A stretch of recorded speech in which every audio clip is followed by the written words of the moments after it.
আমেরিকার ভার্জিন আইল্যান্ডে নিজের সাম্রাজ্য বিস্তার করেছিলেন মার্কিন ধনকুবের জেফ্রি এপস্টেইন।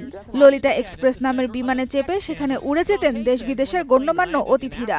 বিলাসবহুল প্রাসাদে চলত যৌনচক্র, সেখানেই নাবালিকা শিশুদের ব্যবহার করা হতো বলে অভিযোগ রয়েছে। যৌনচক্রের জন্য চলত মেয়ে কেনা বেচার কাজ। একসময় যৌন অপরাধী এপস্টেইনের সঙ্গে গলায় গলায় বন্ধুত্ব ছিল বর্তমান মার্কিন প্রেসিডেন্ট ডোনাল্ড ট্রাম্পের।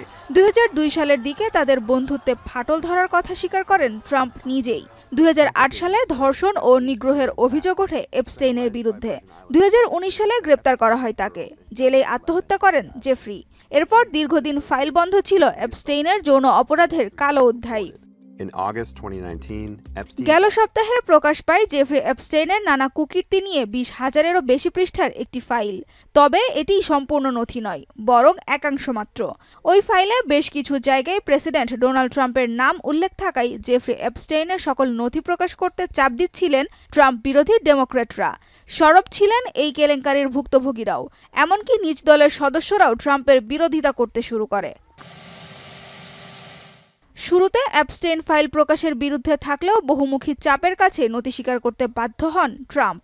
মার্কিন কংগ্রেসের অনুমোদনের পর এপস্টেইন ফাইল প্রকাশ বিলে সই করতে বাধ্য হন তিনি।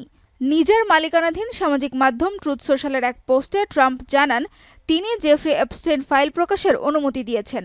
তবে এপস্টেইন ফাইল প্রকাশের অনুমতি দিতে ডেমোক্র্যাটদের চাপ সৃষ্টি করাকে ষড়যন্ত্র বলে আখ্যাও দিয়েছেন তিনি।